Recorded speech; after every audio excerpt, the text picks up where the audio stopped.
Good afternoon and welcome each and every one to the Living Water Church of God devotional. I'm R. Lewis King and I thank you for joining me once again for this time together in the Lord's principles. I'm thankful for this day especially and for this time of year because we are right here at the beginning of spring. And spring represents new life. It represents a new season. And when I look at our lives as people, as individuals, God has ordained a new season for you and for myself and for so many individuals. God has a new season that he has set for you where many things it's time to cut off the old. It is time to change things. It is time to move your life forward in a direction that maybe it has never been. And God has things set up so that you and we can experience the power of what it is like to walk in our season. Today we'll be going to the book of Mark, beginning at chapter 5 and verse 2. It reads, "And when he was come out of the ship, immediately there met him out of the tombs a man with an unclean spirit, who had his dwelling among the tombs, and no man could bind him, no, not with chains, because that he had been often bound with fetters and chains, and the chains had been plucked asunder by him, and the fetters broken in pieces. Neither could any man tame him. And always, night and day, he was in the mountains and in the tombs, crying and cutting himself with stones.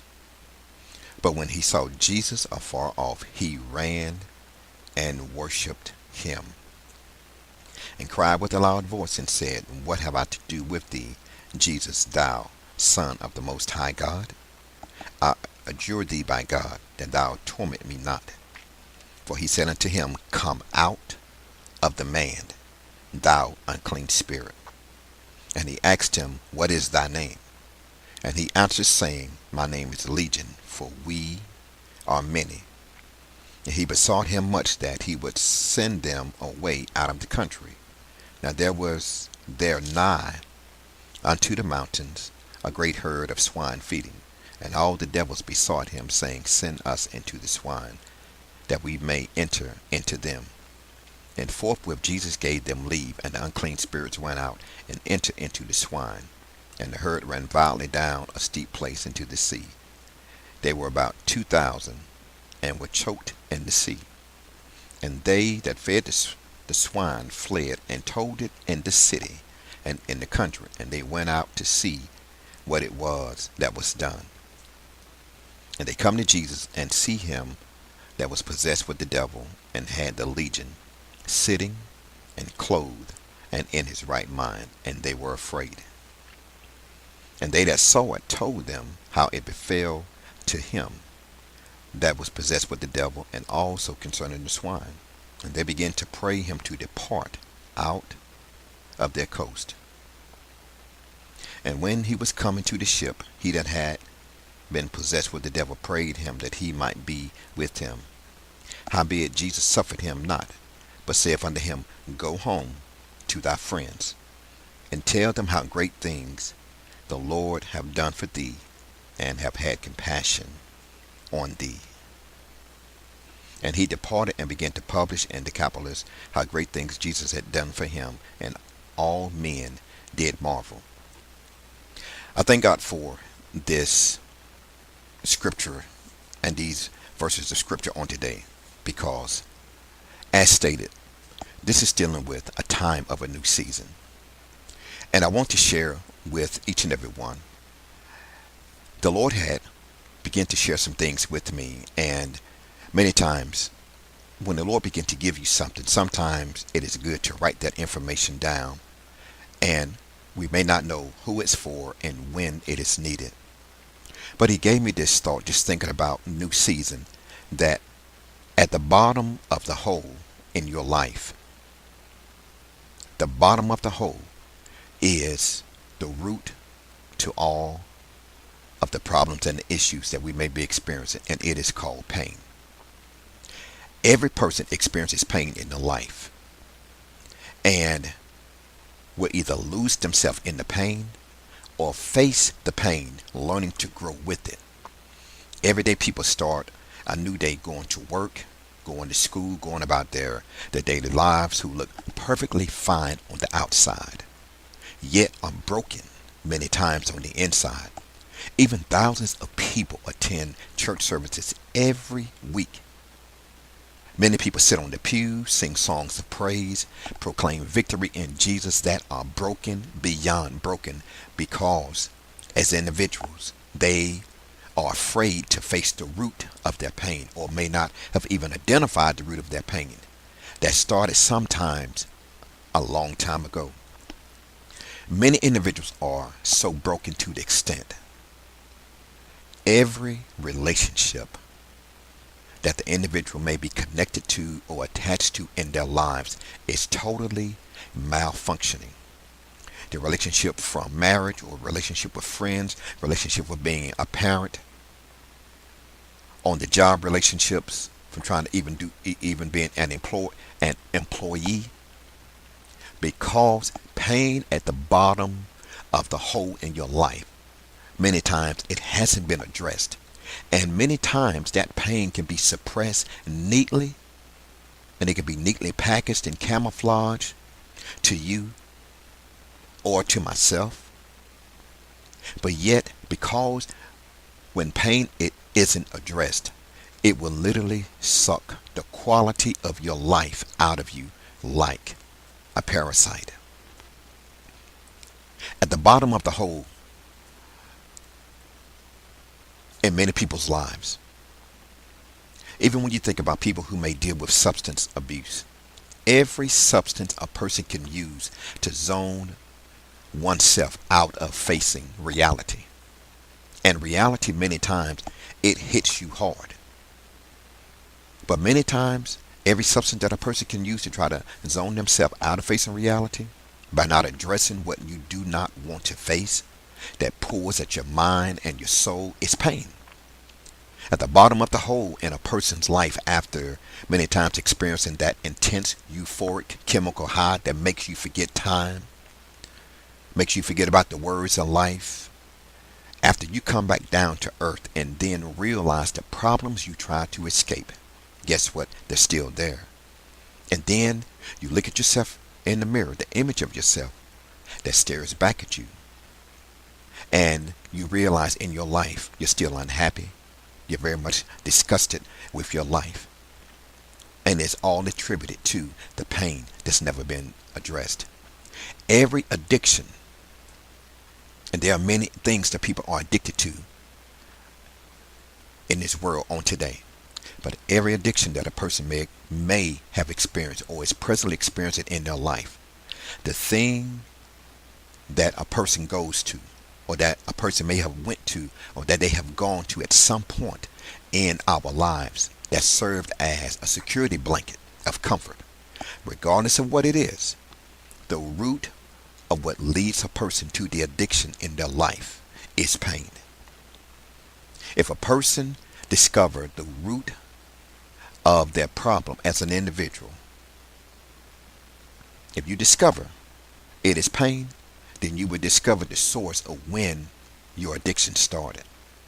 When a person even literally becomes bonded to the addiction in their life, whether it is an addiction to a person or a thing, that addiction can become the center of your world. Because as an individual, you can spend quality time with the addiction, literally building a bond. And you will literally defend your addiction with a fight. All of it is attributed to pain. I want you to think about something. Open your mind to the origin of the pain as an individual.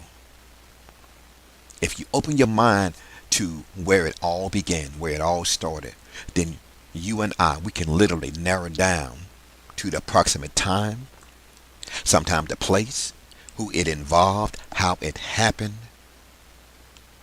where the pain started, when your life began to spiral out of control and things went from being functional to being dysfunctional.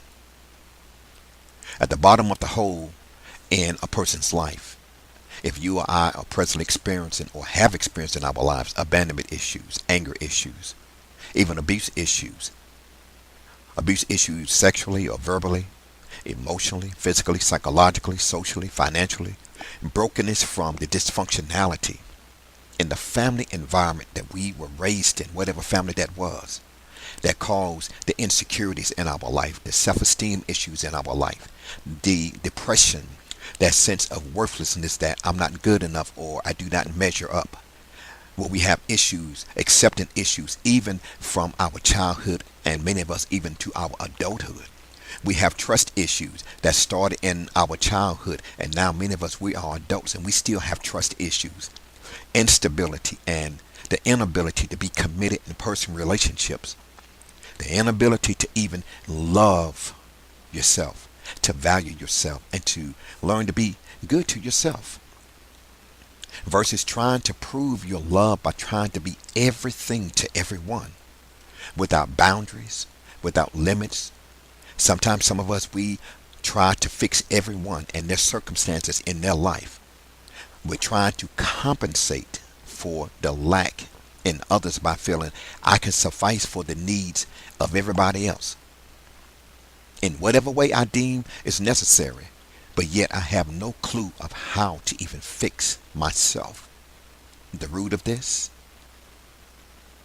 the example that has been set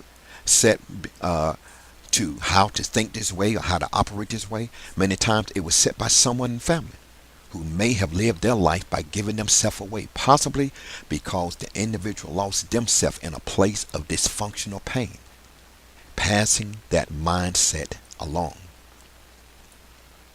At the bottom of the whole and many of our lives, because of the pain, many of us, I will use this analogy, we have used our frequent flyer miles to travel all over the world.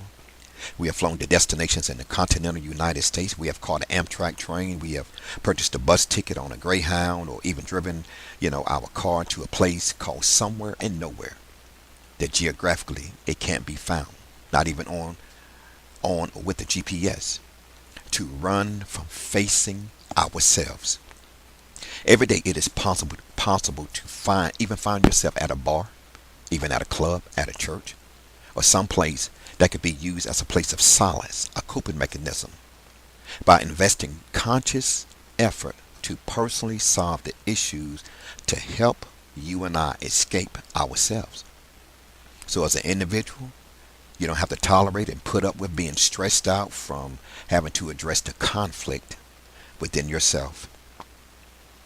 When I think about the fastest man in the world, when I think about Usain Bolt, he's been recorded as the fastest man alive in the 100 meters, even the 200 meters.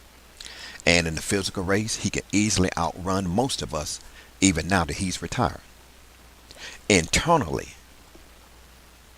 many times addressing the intrapersonal, and intra means within, the intrapersonal relationships issues of ourselves. No one can outrun you and I internally and run the marathon that millions of us have ran or we're still running, by trying to run away from facing ourselves. Some of us, we have been running for so long that we could literally be in the Guinness Book of World Records because we've been running from facing the pain that's been in our lives for a long time. The root cause of our feelings, our helplessness, our paralysis, our fears, regardless of who we are, our job title. These things,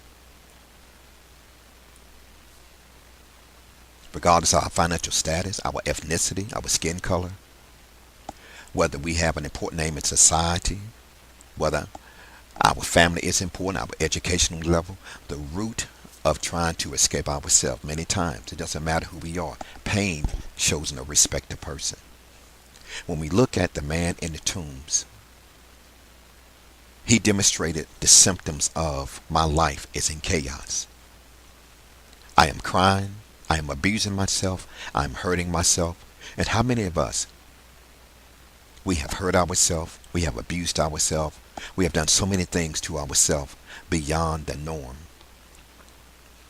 We have treated ourselves in so many negative ways.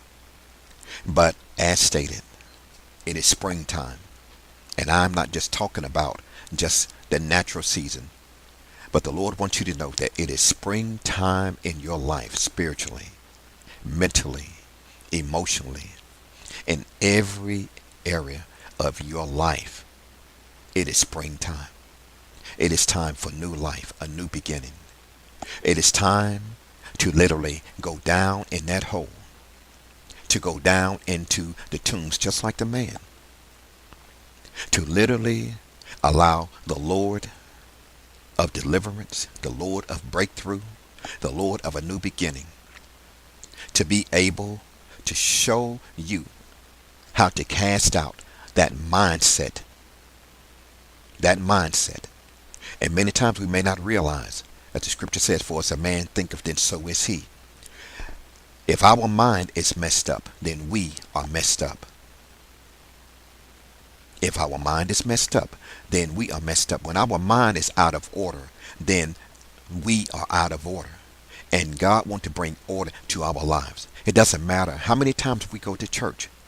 We can go to church, we can profess Jesus, but we can still be very much unbalanced, imbalanced, and out of order until we allow the Lord and we invite him into the very center of the deepest, darkest, painful, traumatic pain or disappointments that we have experienced in our life, and allow him to show us how to experience a new season of deliverance. May this devotional bless you and speak to you because it speaks to me. I think about how Jesus asked the man, he asked him this question that was blind. He said, wilt thou be made whole? He asked him a very powerful question. Do you want to be made whole? And it's one thing to verbally say, I want to be made whole. But it is another thing to literally put legs on. I will not run from myself another day. I will face myself. I will face the deepest, darkest parts of myself. And I will overcome because the Lord created me to be an overcomer through him. May God bless you. Have an awesome, incredible week.